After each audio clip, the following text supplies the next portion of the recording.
सुप्रभात बच्चों। आज हम कक्षा 8 के सामाजिक विषय का भाग 3 सामाजिक एवं राजनीतिक जीवन का पाठ 7 हाशियाकरण की समझ का पहला प्रकरण आदिवासी और हाशियाकरण, इसके बारे में पढ़ेंगे। तो चलिए करते हैं पाठ को शुरू। पाठ 7 हाशियाकरण की समझ। सामाजिक रूप से हाशिया पर होने का क्या मतलब होता है?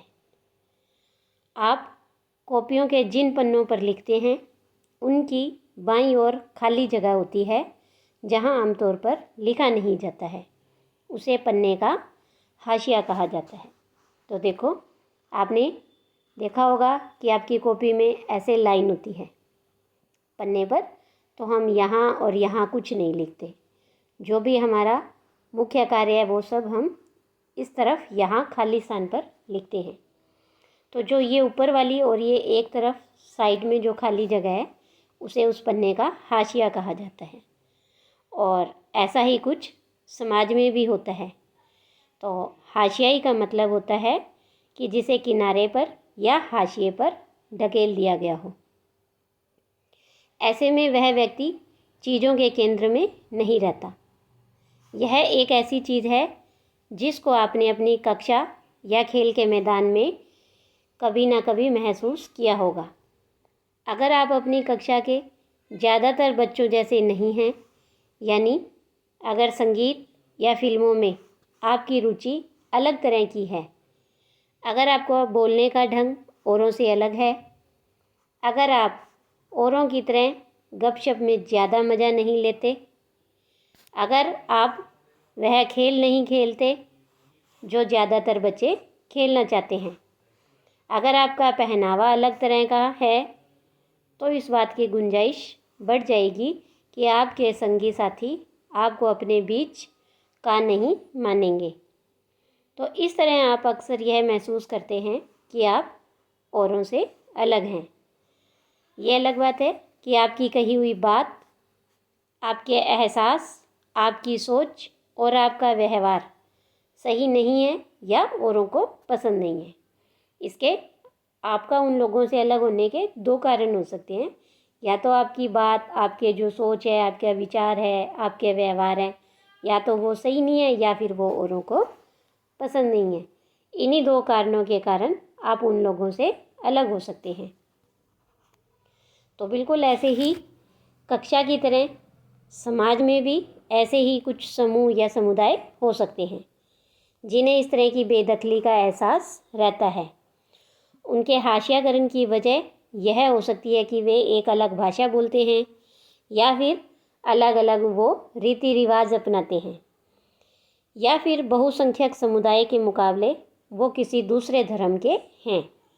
वे अपनी गरीबी के कारण, सामाजिक हैसियत में कमतर माने जाने की वजह से और शेष लोगों के मुकाबले कमतर मनुष्य के रूप में देखे जाने की वजह से खुद को हाशिए पर महसूस करते हैं। तो देखो कि समाज में भी ऐसे ही कुछ समुदाय हो सकते हैं जो कि उन्हें समाज से बेदखल करते हैं। और इसकी कई कारण होते हैं, जैसे शायद वे अलग भाषा बोलते होंगे, उनके रीति रिवाज अलग होंगे या उनका धर्म अलग हो सकता है। तो ये लोग क्या अपनी गरीबी के कारण, अपने सामाजिक स्तर के कारण अपने आप को उन शेष लोगों के मुकाबले कमतर मानने लगते हैं और फिर अपने आप को ये हाशिए पर महसूस करते हैं। और कई बार हाशियाई समूहों को लोग दुश्मनी और डर के भाव से भी देखते हैं। फासले और अलग थलग किए जाने का यह एहसास समुदायों को संसाधनों और मौके का फ़ायदा उठाने से रोक देते हैं और इसके परिणाम स्वरूप हाशियाई समुदाय अपने अधिकारों के लिए आवाज़ उठाने में भी चूक जाते हैं। उन्हें समाज के ऐसे ताकतवर और वर्चस्वशाली तबकों के मुकाबले शक्तिहीनता और पराजय का एहसास रहता है, जिनके पास ज़मीन है, धन दौलत है और जो ज़्यादा पढ़े लिखे और राजनीतिक रूप से ज़्यादा ताकतवर हैं। यानी कि इस समाज में ऐसे भी कई लोग हैं जिनके पास ज़मीन है, पैसा है, वे अधिक पढ़े लिखे हैं और राजनीतिक, सामाजिक, आर्थिक हर स्तर पर वो ताकतवर हैं। तो ये लोग ऐसे लोगों से क्या है, अपने आप को उनके मुकाबले में थोड़े कमज़ोर और पराजित महसूस करते हैं। तो इसका मतलब यह है कि हाशियाकरण किसी एक ही दायरे में महसूस नहीं होता, ये समाज के हर क्षेत्र में महसूस किया जाता है, जैसे कि आर्थिक, सामाजिक और राजनीतिक सभी दायरे समाज के कुछ तबकों को हाशियाई महसूस करने के लिए विवश करते हैं। तो इस पाठ में हम ऐसे ही दो समुदायों के बारे में पढ़ेंगे जिन्हें आज भारत में सामाजिक रूप से हाशिए पर माना जाता है। तो आज सबसे पहले हम पढ़ेंगे आदिवासी के बारे में कि आदिवासी और हाशियाकरण। दिल्ली में एक आदिवासी परिवार है और वो आपस में चर्चा कर रहे हैं। क्या कर रहे हैं कि देखिए, यहाँ चित्र में आपको दिखाई दे रहा है कि दो बालक बैठे हैं और एक उनके दादाजी हैं। तो सोमा और हेलन दादाजी के साथ बैठकर टेलीविज़न पर गणतंत्र दिवस की परेड देख रही है। अरे देखो, आदिवासियों की नाव, एक बालक ने कहा। तो दूसरी पूछ रही है अपने दादा से कि दादू, वे आदिवासियों को हमेशा नाचते गाते ही क्यों दिखाते हैं? हाँ, क्या हमारे बारे में वे कुछ और नहीं जानते? यानी कि ये जो आदिवासी परिवार है वो अपने घर में बैठे गणतंत्र दिवस की परेड देख रहे हैं और ऐसे ही उस परेड के दौरान एक आदिवासियों की नाव दिखाई देती है जिसमें उनको नाचते हुए दिखाया जाता है और रंग बिरंगे उनके कपड़े हैं, आभूषण हैं, वेशभूषा है। तब ये आदिवासी बालक ये कहता है कि जब भी हम देखते हैं कहीं भी तो आदिवासियों को नाचते हुए ही दिखाते हैं, क्या वे हमारे बारे में और कुछ नहीं जानते? तब उसके दादाजी कहते हैं कि सही कहा तूने, आदिवासियों की दुनिया बहुत ही समृद्ध है। ज़्यादातर लोगों को इस बात का कुछ पता भी नहीं है। जब मैं तुम्हारी उम्र का था तो उड़ीसा में हमारा गांव बहुत खूबसूरत हुआ करता था और हमें अपनी ज़रूरत की सारी चीज़ें अपनी ज़मीन और जंगलों से मिल जाती थी। हम भी अपनी धरती और जंगलों और नदियों की बहुत कदर करते थे। तभी अचानक हमें बताया गया कि ये जंगल हमारे नहीं हैं। वन विभाग के अफसरों और ठेकेदारों ने बहुत सारे जंगल साफ कर डाले। अगर हम जंगलों को बचाते तो वे हमारी पिटाई करते, हमें अदालत में घसीटते। वहाँ ना तो हमें वकील मिलता था और ना हम अपना मुकदमा खुद लड़ सकते थे। तो इस तरह से उनके साथ ज्यादती होती थी। तब फिर उस बालिका ने पूछा कि फिर आपने अपनी जान कैसे बचाई? तो उसमें उन्होंने ये कहा, उसके दादाजी ने जवाब दिया कि भी फिर अफसर आए और उन्होंने कहा कि हमारी ज़मीन के नीचे लोहे के भंडार हैं और वे उसे निकालना चाहते थे और उन्होंने बड़े बड़े वादे किए।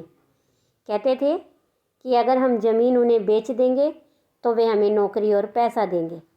और कुछ गांव वाले तो खुश हुए और कुछ को ये लगता था कि इससे हमारी ज़िंदगी है वो तबाह हो जाएगी।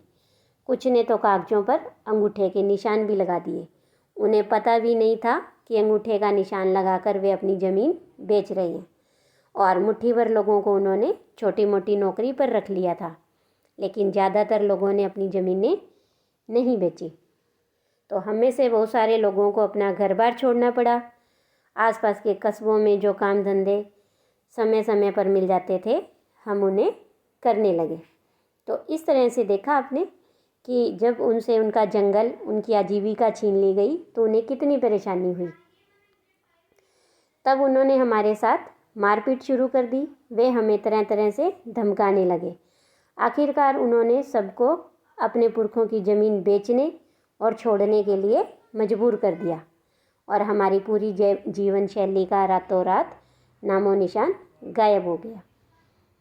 ओहो दादू, और हमारी ज़मीन, उसका क्या हुआ? तो 30 एकड़ ज़मीन के बदले ठेकेदार ने हमें बस थोड़ा सा पैसा ही दिया। मैं अपने ज़्यादातर दोस्तों से उसके बाद फिर कभी भी नहीं मिल पाया। शहर में वे पैसे मुश्किल से थोड़े ही दिन चले और हमारे पास रोजी रोटी का और कोई भी साधन नहीं बचा था। हम सब किराए पर एक कमरे के मकान में रहने लगे। अपनी बेखौफ ज़िंदगी और खुले माहौल की हमें बहुत याद आती थी, क्योंकि देखो जंगलों का वातावरण क्या है, खुला होता है और वहाँ किसी भी तरीके का कोई भी डर नहीं होता। और शहरों में क्या है, बहुत अधिक भीड़ भाड़ होती है, छोटे छोटे घर होते हैं। तो इस तरह से अब इनको दादू को क्या है, अपने उस जीवन की याद आ रही थी। तो कुछ साल बाद तुम्हारे पिताजी को दिल्ली में नौकरी मिल गई और हम सब यहाँ दिल्ली में चले आए। और वे बड़ी कठिनाई भरे दिन थे, इसलिए तुम दोनों को भी हम कई साल तक स्कूल में नहीं भेज पाए थे। तब देखो वो बालक क्या कहता है कि मुझे स्कूल जाने से नफ़रत थी। हम पढ़ाई में भी इतने पीछे थे कि सारे बच्चे हमारा मजाक उड़ाते थे। हम घर में संथाली भाषा बोलते थे और इसीलिए हिंदी में बात भी नहीं कर पाते थे। तो देखो, क्योंकि आदिवासियों की जो भाषा है वो भी अलग होती है। लेकिन अब हमारे कुछ दोस्त बन गए हैं और मैं थोड़ा बहुत अंग्रेजी भी बोल लेती हूँ। काश मैं अपने दोस्तों को अपना गांव बर्बाद होने से पहले दिखा सकता। तो उसके दादू क्या कहते हैं, तुम लोग अभी भी उन्हें अपने गांव के बारे में बता सकती हो, इससे वे काफ़ी कुछ सीख सकते हैं। तब इस आदिवासी बालिका ने क्या कहा कि एक दिन मैं अपनी यानी आदिवासियों की कहानी पर एक फ़िल्म बनाऊंगी। तो इस तरह से देखिए कि हमने क्या पढ़ा कि किस तरह दादू को उड़ीसा का अपना गांव छोड़ना पड़ा, और दादू की कहानी हमारे देश के लाखों आदिवासियों की कहानी से मिलती जुलती है। और इस समुदाय के हाशिएकरण के बारे में अब हम और अधिक विस्तार से पढ़ेंगे। लेकिन इससे पहले देखिए कि यहाँ पर 2 प्रश्न हैं। पहला प्रश्न है, कम से कम 3 कारण ऐसे बताइए कि जिसके कारण विभिन्न समूह हाशिए पर चले जाते हैं। तो देखो अभी हमने देखा कि इनकी भाषा, रीति रिवाज और धर्म हैं वो अलग होते हैं, और जिन लोगों के ये भाषा, रीति रिवाज और धर्म अलग होते हैं वे लोग या ऐसे समुदाय स्वयं को हाशिए पर महसूस करते हैं। और दूसरा कारण कि ऐसे समुदाय अपने अधिकारों के लिए आवाज़ नहीं उठा पाते और इसी कारण सामाजिक स्तर पर, आर्थिक और राजनीतिक हर क्षेत्र में ये पिछड़ जाते हैं। और तीसरा है कि ऐसे समुदाय बहुसंख्यक समुदायों से कमज़ोर होते हैं और इनकी संख्या भी कम होती है। इसके बाद दूसरा प्रश्न है कि दादू को उड़ीसा का अपना गांव क्यों छोड़ना पड़ा। तो देखो अभी हमने कहानी पढ़ी कि उड़ीसा में दादू के गांव की जो ज़मीन थी उसके नीचे लोहे के भंडार मिले थे और वन विभाग के अफसरों ने गांव वालों से ज़मीन बेचने के लिए कहा था, और बहुत से लोगों ने अपनी ज़मीन बेच भी दी, और जिन लोगों ने अपनी ज़मीन नहीं बेची थी उन्हें मारा गया, पीटा गया। इसलिए मजबूरी में उन्हें अपनी ज़मीन बेचनी पड़ी और दादू को अपना गांव छोड़कर शहर में आना पड़ा। अब बात करते हैं हम कि आदिवासी लोग कौन हैं। आदिवासी का मतलब होता है मूल निवासी। आदिवासी को जनजाति भी कहा जाता है। ये ऐसे समुदाय हैं जो जंगलों के साथ जीते आए हैं और आज भी उसी तरह ही जी रहे हैं। भारत की लगभग 8% आबादी आदिवासियों की है और देश के बहुत सारे महत्वपूर्ण खनन और औद्योगिक क्षेत्र आदिवासी इलाकों में हैं। जमशेदपुर, राउरकेला, बोकारो और भिलाई का नाम हम सब ने सुना है। और आदिवासियों की सारी आबादी एक जैसी नहीं होती है। भारत में 500 से ज़्यादा तरह के आदिवासी समूह हैं। अब देखिए कि ये भारत में कौन कौन से राज्यों में आदिवासियों का निवास होता है। तो देखो इसे हम एक भारत के मानचित्र से समझने की कोशिश करते हैं। तो सबसे पहले देखिए कि हम यहाँ से करेंगे पूर्वी भारत से, जैसे कि जो ये 7 राज्य हैं हमारे यहाँ पर, जिन्हें हम 7 सिस्टर्स के नाम से कहते हैं। तो इसमें यहीं से शुरुआत करते हैं। तो सबसे पहले अरुणाचल प्रदेश, फिर असम, मेघालय, मणिपुर, नागालैंड, त्रिपुरा, मिज़ोरम, ये 7 राज्य। फिर इसके बाद पश्चिम बंगाल, झारखंड, और ये यहाँ पर जो नीले रंग का है ये छत्तीसगढ़, उड़ीसा, आंध्र प्रदेश और महाराष्ट्र, मध्य प्रदेश, गुजरात और राजस्थान। तो इस तरह से अगर आप देखोगे तो मध्य भारत, ठीक है, उत्तर पश्चिमी भारत और पूर्वी भारत और दक्षिण पूर्वी भारत, तो ये सारे जो इलाके हैं यहाँ पर आपको आदिवासियों का निवास स्थान दिखाई देता है। और यहीं पर आदिवासी ज़्यादा, अगर बात करें इस स्थान में से भी, तो यहाँ पर आदिवासियों का निवास स्थान है वो सबसे ज़्यादा है, क्योंकि यहाँ पर काफ़ी मात्रा में धातुएं पाई जाती हैं, जैसे लोहा, तांबा, एल्युमिनियम, सोना, चांदी, और इन धातुओं पर आधुनिक उद्योग है वो निर्भर करते हैं। इसीलिए यहाँ पर आदिवासियों की जो आबादी है वो अधिक है।